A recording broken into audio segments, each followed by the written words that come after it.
also felt some pretty strong winds on the drive in this morning, but hopefully that's starting to go away throughout the day. Yeah, and the winds yesterday were pretty fierce all day. That seemed like the bigger issue with this storm. Here's some of the snowfall totals that fell, and we had some higher amounts out towards Limerick, for example. Standish 8.2, Norway 7.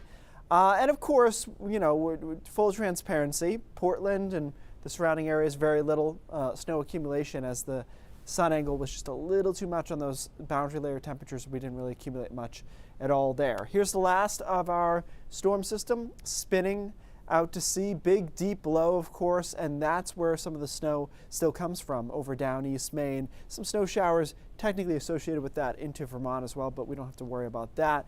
Zooming in here, and I'd love to hear reports out of this area.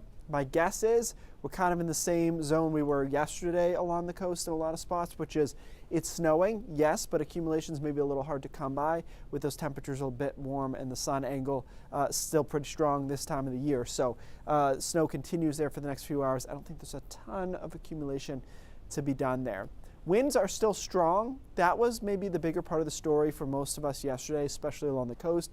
We saw wind gusts of 48 miles an hour, I think was Bangor's top. Still sitting at 40 there, 25 in Bar Harbor. Mostly, though, these winds are going to fall into the windy but not damaging category for the rest of today, coming out of the north, generally a little bit northwest later today.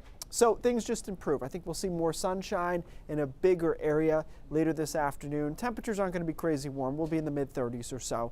And then overnight tonight, we drop down into the 20s. It's clear. It's still pretty breezy through the first half of the night. And tomorrow's a quiet day. Not necessarily spectacular from start to finish. There will be some clouds in the afternoon, but we get to 40, I think maybe even a little warmer than this model showing us, you know, some 43s, 44s out there tomorrow afternoon. And then we go back down tomorrow night into the 20s.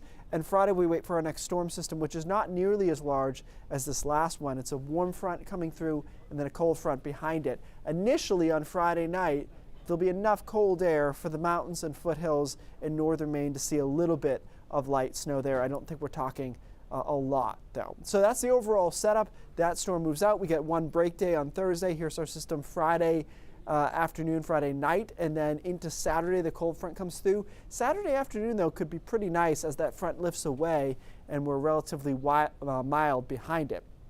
So here's a look at kind of the hour-by-hour Friday situation where there will be some snow, again, in the mountains, foothills, and northern Maine. Temperatures will be cold enough there. We clear out, though, and Saturday afternoon looking good, mid and upper 40s. We're probably talking 2-3 inches in the mountains, some of the high terrain, maybe 4 on Friday night. Not a big deal, though. Saturday afternoon looks good. Getting a little colder and breezy on Sunday. It's a more wintry day there. Bright but a bit chilly on Monday. Keep in mind, it seems weird to say chilly and 40 or 42, but Brian, our average high this time of year is just about that. So with some breeze around, technically a little bit chilly. Chilly is all perspective, right? It is. That and the almost 7 o'clock sunset. So, and yesterday, Brian, was a perfect example, right, of the season mattering. Like that storm, like I said, January. Very different story. We would have got crushed. Yeah. So the sun was peeking through a little bit there. All right, Keith, thanks so much.